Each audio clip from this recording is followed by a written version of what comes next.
Operation सिंदूर के बाद अब बारी थी पाकिस्तान को बेनकाब करने की। जी हां, पूरे विश्व भर में जाके बताने की कि किस तरह से ये देश आतंक का पैदावार मुल्क बन चुका है।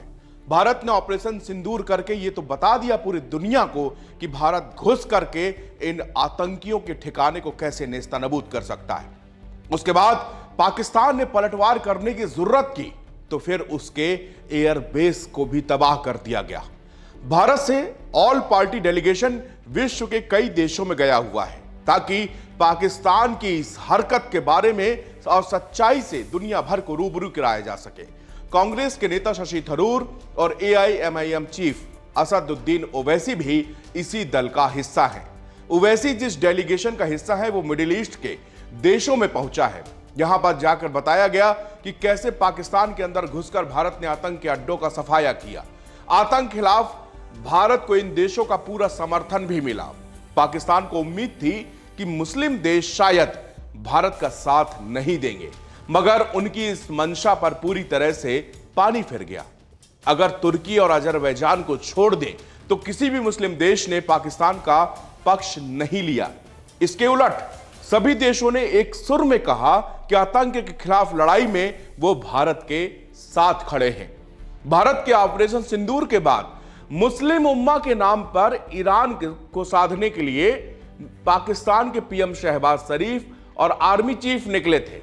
अब असीम मुनीर और शहबाज शरीफ को खाली हाथ तेहरान से लौटना पड़ा है। पाकिस्तान पीएम ने ईरान को खुश करने के लिए गाजा और इजराइल पर तीखा बयान भी दिया, लेकिन इसके बदले में उन्हें ईरान के सर्वोच्च नेता अयातुल्ला सैयद अली खामनेई से निराशा हाथ लगी। खामनेई ने केवल इतना कहा कि ईरान आशा करता है कि भारत और पाकिस्तान के बीच का विवाद समाधान हो जाए। यह वही खामनेई है जिन्होंने कुछ वक्त पहले ट्वीट करके कश्मीर का मुद्दा उठाया था। ऑपरेशन सिंदूर के दौरान भी ईरान ने पाकिस्तान और भारत के बीच शांति कराने का काफी प्रयास भी किया। असल में पाकिस्तानी पीएम और मुनीर जब ईरानी नेतृत्व से मुलाकात कर रहे थे, ठीक उसी वक्त भारत ने ईरान के चाबहार पोर्ट को लेकर एक बहुत बड़ा ऐलान कर दिया। एचटी की रिपोर्ट के मुताबिक भारत ने ऐलान किया कि वो चाबहार पोर्ट की क्षमता का विस्तार करेगा। इसे साल 2026 के मध्य तक रेल नेटवर्क से जोड़ दिया जाएगा। भारत ने ऐलान ऐसे वक्त पर किया जब अमेरिका से प्रतिबंधों का खतरा मंडरा रहा है। माना जा रहा है कि इस ऐलान से भारत ने ट्रंप प्रशासन को भी एक कड़ा संदेश दे दिया है। भारत की सरकारी कंपनी ईरान के चाबहार पोर्ट का संचालन देखती है। अमेरिकी प्रतिबंधों के खतरे के बाद भी भारत और ईरान दोनों मिलकर चाबहार पोर्ट को विस्तार दे रहे हैं। इससे पहले अमेरिका ने चाबहार पोर्ट को प्रतिबंधों में छूट दी, लेकिन अब इसके खत्म होने का भी खतरा मंडराने लगा है। चाबहार पोर्ट ओमान की खाड़ी में है और इसे भारत पाकिस्तान के चीनी ग्वादर पोर्ट के जवाब के रूप में विकसित कर रहा है। चाबहार पोर्ट की क्षमता को बढ़ाकर 1.0000 TEU, अगर हम इसको दूसरी तरह से देखें तो चाबहार पोर्ट की क्षमता को बढ़ाकर 1 लाख TEU करने के लिए काम चल रहा है। इसके अलावा चाबहार पोर्ट को जाहिदान को ईरानी रेलवे नेटवर्क से जोड़ने के लिए 700 किलोमीटर के ट्रैक पर भी तेजी से काम किया जा रहा है। बताया जा रहा है कि यह ट्रैक अगले साल के मध्य तक पूरी तरह से बनकर तैयार हो जाएगा। इस पूरे घटनाक्रम से जुड़े सूत्रों ने बताया कि चीजें आगे बढ़ रही हैं, लेकिन उस गति से नहीं जितना हम चाहते हैं, लेकिन हम सही रास्ते पर हैं ताकि अगले साल तक सफलता हासिल की जा सके। इस रेल लिंक के बनने के बाद भारत और ईरान इस पोर्ट का इस्तेमाल अंतरराष्ट्रीय उत्तर दक्षिण ट्रांसपोर्ट कॉरिडोर यानी कि INSTC के लिए प्रवेश द्वार के रूप में कर सकेंगे। इसे मध्य एशियाई और यूरेशियन देशों तक पहुंच बन जाएगी। ईरान के विदेश मंत्री ने हाल ही में ऑपरेशन सिंदूर के दौरान हुई यात्रा में इस पर व्यापक चर्चा भी हुई है।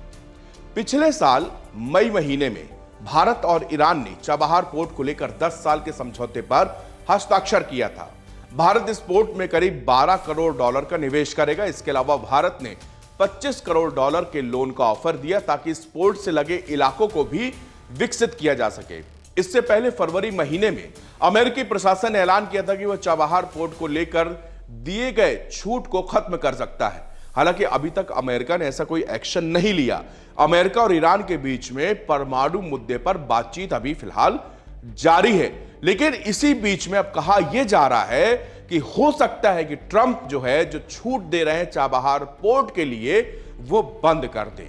इससे होने क्या वाला है? दरअसल भारत के लिए ईरान एक मजबूत सहयोगी है और आप ईरान को नजरअंदाज नहीं कर सकते। इस वक्त पर नहीं कर सकते कि जब चीन और पाकिस्तान मिलकर ग्वादर पर एक संयुक्त रूप से एक ऑपरेशन चला रहे हैं और उसी के एवज में चाबहार पोर्ट भारत ने विकसित करना है। ये दोनों देशों के बीच की ये दोस्ती दिखाती है कि आखिरकार भारत अपनी कूटनीति पर किस तरह आगे निकल चुका है। जिस समय भारत ने ऑपरेशन सिंदूर चलाया, उस समय शहबाज शरीफ को यह लग रहा था कि शायद उनको ओआईसी से समर्थन मिल जाएगा, शायद विश्व के तमाम मुस्लिम देश पाकिस्तान का साथ देंगे और भारत के खिलाफ युद्ध छेड़ देंगे। शहबाज शरीफ और असीम मुनीर दोनों महत्वाकांक्षी व्यक्ति हैं। अगर हम शहबाज शरीफ को पीछे भी छोड़ दें तो सबसे बड़ी बात है कि जो वहां के आर्मी चीफ हैं, वो पूरी तरह से असीम मुनीर वो एक कट्टरपंथी व्यक्ति है, जिसने कि ये जितना ऑपरेशन सिंदूर के बाद में पाकिस्तान ने भारत के आम लोगों को निशाना बनाने की जो स्ट्रेटेजी बनाई थी, क्योंकि वो पूरी तरह से जानते हैं कि आप डायरेक्ट वॉर में कहीं भी भारत के सामने टिक नहीं सकते।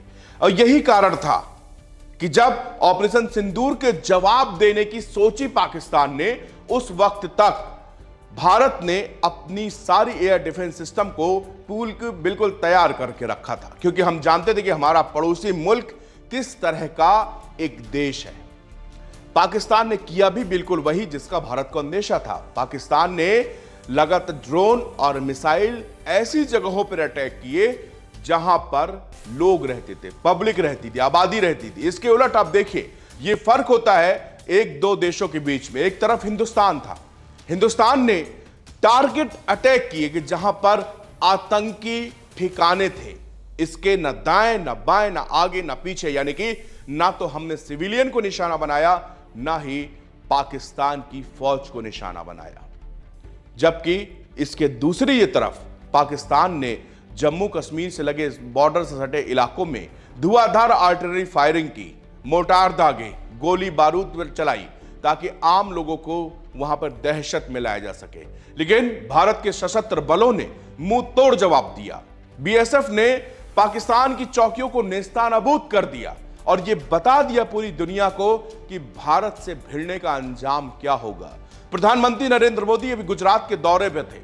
उन्होंने साफ किया कि अभी तो हमने सिर्फ शुरुआत है, अभी तो हमने कुछ किया भी नहीं है।